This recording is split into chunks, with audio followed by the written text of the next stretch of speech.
prayer. Jangochon, do you still remember the morning prayer? Okay, let's say it. 1, 2, 3. Firstly, this morning we are very happy and very blessed and very fortunate, and we are very grateful to Ma'am Judith, my sister, for taking the time to have a class with us. And the class she will be taking is for your English literature. It's part of your syllabus. It's a poem called Preludes by T.S. Eliot. Good morning, ma'am. Good morning. All right. Well, thank you so much again for the opportunity to share. I haven't taught now in the last 10 years, so this will be going back to the teaching class, but slightly different. So I'd just like to begin by looking at our poem for the day. But before we get into the poem itself, I'd just like us to look at the screen here for a minute. What do we mean by poetry? Poetry is language at its most distal and most powerful. So basically what it means is that maybe 2 or 3 words or a sentence, sometimes those words can have more meaning than anything else, than any other song or story. When we look at certain words together that are put together, it brings out something within us. It invokes within us some kind of emotion. So let's look at the word here. This is a short poem. It says, "You were the lightning and I was a tree, and your words were the fire that burned the best parts of me." So I think if you just look at those words itself, something stirs within us. And poetry does exactly that. It stirs within us some emotions that would not otherwise have been by any other words. Looking at our poem for today, it says preludes. And prelude, what exactly is the meaning of that word? Prelude basically means the beginning of. But in this case here, if you look a little bit deeper, it says it is testing something before it begins, or in many cases, something before the actual song begins. So it comes from the medieval Latin word preludium, which means prelude or phase, before or to play. So before we play anything, it is the introduction of it. So I'm just going to play a piece which I'm sure all of you are familiar with.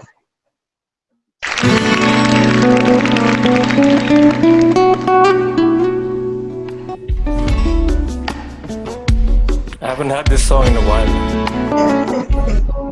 That is basically what we call a prelude, an introduction to something bigger. So in this case also, if you look at the poem, it is an introduction to something much bigger. So we'll get into that a little bit.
The reason why I put it on a video is sometimes visualizing how a poem is to be presented helps you to understand it better. So I'll just read the poem once. It says, "The winter evening settles down with smell of steaks and passageways. 6 o'clock. The burnt out ends of smoky days. And now a gusty shower wraps the grimy scraps of withered leaves about your feet, and newspapers from vacant lots. The showers beat on broken blinds and chimney pots, Another corner of the street, a lonely cab horse steams and stands. And then the lighting of the lamps. And so the preludes, in a sense, are an indication of the bigger works that, of course, he did in the course of his life. Now, the preludes is basically a set of 4 stanzas, and each of these 4 stanzas is set in a particular setting. So it is either in the evening or it is either in the morning, and it is based against the backdrop of an industrial city. T.S. Eliot uses different imagery, he uses different images throughout his poem, the different stanzas in the poem, to show us or to tell us about the different areas of our life, to paint us a picture rather of life at that time. So if you look at the first stanza, the first line of the poem, it says, "The winter evening settles down." So over here, he is using the word, "the winter evening settles down." It's not usually a person that we refer to, but here, because he uses the word settles down, he is personifying the winter as a person. The speaker is creating an aura of what happens at the end of the day. So he's saying the winter evening is coming, the day is coming to a close, is talking about the darkness is seeping in and things are slowly coming to a close, coming to an end. So here, as you begin the poem, he makes sure that we understand that he's referring to a particular time and a particular season. So winter and evening. Also, if you look at the first few lines of the poem, you will notice that there are repeated syllables, the sound of S. So you have settles, smells, stakes, passageways, 6 ends, smoky. So all of these end with a sound, like a hissing sound. So it is almost like he wants to tell us that there is something evil or sinister or even frightening. So let's look at the second line. The second line says, "with smell of stakes in passageways." If you look at the 2 words, the smell of sticks in passageways and the burnt out ends of smoky days, you can just close your eyes and you can almost see and smell what the poet is trying to say. So here he's referring to the end of day very much like the burnt end of a paper, or in this case, the burnt out end of a cigarette stub. So finally, this day has come to an end and it is exhausted. It is completely and totally charred and burnt and broken down. There is almost like a dark, depressive aura to the poem in the first 2 to 3 lines that the poet is trying to tell us about. Then it says 6 o'clock. Here he says, I can smell the stakes in the passageways, but it is now 6 o'clock. So he's giving us a definitive time and saying that, okay, this is a time when people are back home from their work, they have come back from a long day of labor, they have come back tired, and this is a time when they are beginning to unwind. So then we have the next 2 lines. It says, "And now a gusty shower wraps the grimy scraps of withered leaves about your feet and newspapers from vacant lots." So here, up to this point, he has been talking about the winter as a person. He says the winter settles down. There is a smell of stakes in the passageways. But now he is bringing the reader, that is you and me, into the poem, bringing the leaves about your feet. Now there's a particular reason why he's doing that, because he wants you to be included in what he is going through at that time. And look carefully at the words that he has used over here. He's using particular words to describe that sense of hopelessness. So you see here, it says grimy, and withered and vacant. So these are emotional adjectives in the sense that they show some sort of emotion and feeling. So grimy is dirty, withered is, the dried up leaves, vacant is referring to empty. What do you think these words reveal? What do they tell us? That there is a sense of emptiness, there is a sense of hopelessness. And then to further continue down the same theme and the same mood, he says, the showers beat on broken blinds and chimney pots. Now, again, here the poet uses certain syllables all the time. So here he's using the B sound, beat, broken blinds.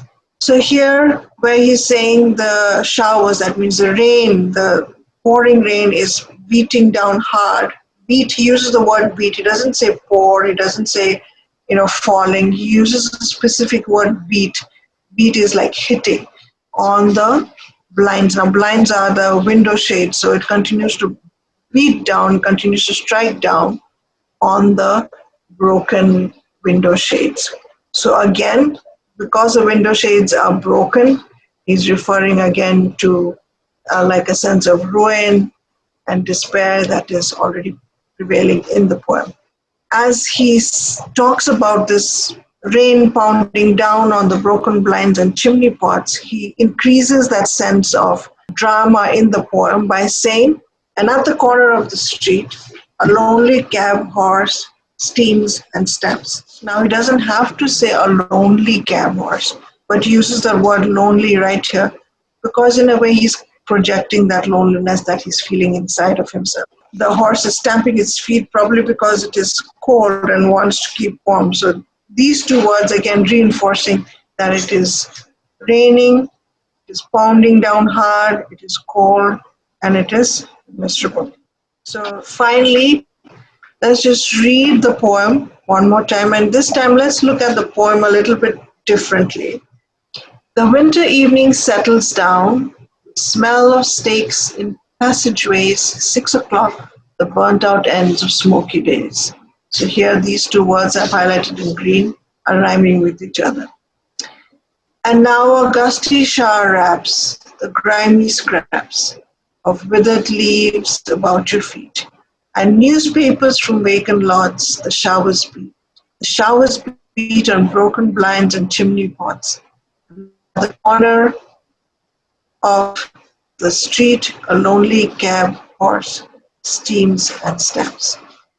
So here again, you will see that there's two words here that rhyme. There's two words here that rhyme. Here, feet and beat, lots and pots, and of course, feet, beat, and street, they all rhyme. So what is the overall feeling that you get when you've read these few lines? Does that make you happy? Does it make you feel sad? What does that make you feel when you read those lines? Lonely. Okay, that's very good. Why do you think there is a sense of loneliness? Because the writer is only talking about the things happening around him and not about himself. Okay, that's good. I think very much, unfortunately, like what is happening in our world today, a lot of people are feeling the pain and the agony. Many of them have had difficulties trying to find food. Many of them are struggling to survive. Many of them are struggling just to live because they are dealing with illness. Some of them have been affected by the illness. So, in a sense, this poem is very reflective of what we feel every day, that there is a sense of hopelessness and there's a sense of despair because, it's like everything is coming to an end. But having said that, we'll go to our last line, which is, and then the lighting of the lamps. So if you look at the poem very carefully, you will see that he's written all those lines, like 8 or 10 lines, and then he's kept almost a double space, and he writes, and then the lighting of the lamps. Even though he begins it with so much of darkness, even though he begins it with so much of, bleakness, there is a sense of everything is finished, what is the purpose of this life? But he says, and then the lighting of the lamp. So even though that is just a normal ritual. What do we do when it becomes dark? We put on the light, right? It's a common everyday act that we do, that when it becomes dark, we have to light a candle or we have to put the lights on. The lighting of the lamps is not just the lighting of the lamps, it is telling us that there is something better coming. We know that even though there is darkness, there is always provision for light. We can always turn on the light. And light, as we all know, as I've said here, banishes darkness. Even though we go through different situations in our lives, even though there is much that we feel sad about, much that we feel depressed about, all of us have the ability to consciously switch on the lamp. So we have a choice whether we want to or not. And oftentimes we can, we just have to understand that, yes, there is darkness, but there is also hope. Thank you. Preludes is an introduction to something, and here the poet would like us to mean that it should be the beginning of something good and positive. And this is also the beginning of the first class we have had with Ma'am Judith, and this will hopefully not be the last. We will have many more, and this take it like a prelude or introduction to many more classes. So thank you, Ma'am Judith, on behalf of the Lighthouse School, and we will look forward to your next class. Hi guys. Thank you, ma'am. Thank you. We'll catch up next time. Okay, take care.